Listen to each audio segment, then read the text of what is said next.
close. Yeah, I think it's Caleb Zeta. All right, Steve. This case involves speeding.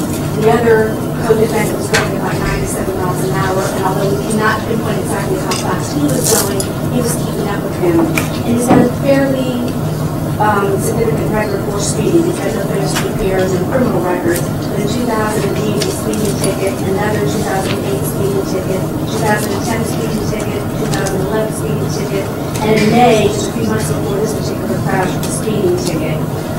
Briefly on the weight of the evidence, if you look at the probable cause affidavit, the only evidence contained in the affidavit is people say they saw the cars going fast, and that according to the speed marks of the other guy, they determined the speed based on skid marks on the road.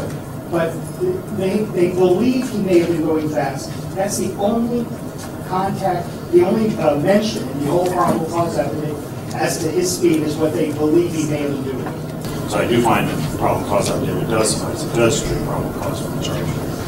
In addition to that, I'm going to set the bonds as requested by the state at $50,000 each, but in light of the fact that we've had 6 months without an issue, I'm going to offer him an alternative as house arrest, beyond house arrest.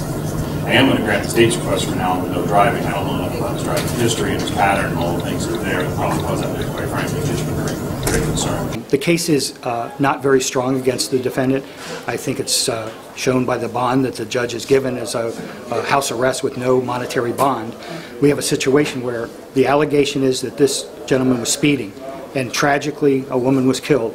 And my client's family and my client's heart goes out to this tragic situation that happened with this woman, but this woman ran a stop sign and came out in the middle of traffic and was also at fault in an accident.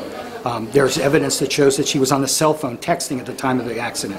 So this isn't a clear-cut case. My client's innocent, and we're going to go ahead and defend him when we get to trial. You did have to defend those other speeding tickets that came up. You know, when the state, has to dig deep to find something against the defendant, and all they can come up with is a few speeding tickets. I mean, by the grace of God goes all of us that have speeding tickets.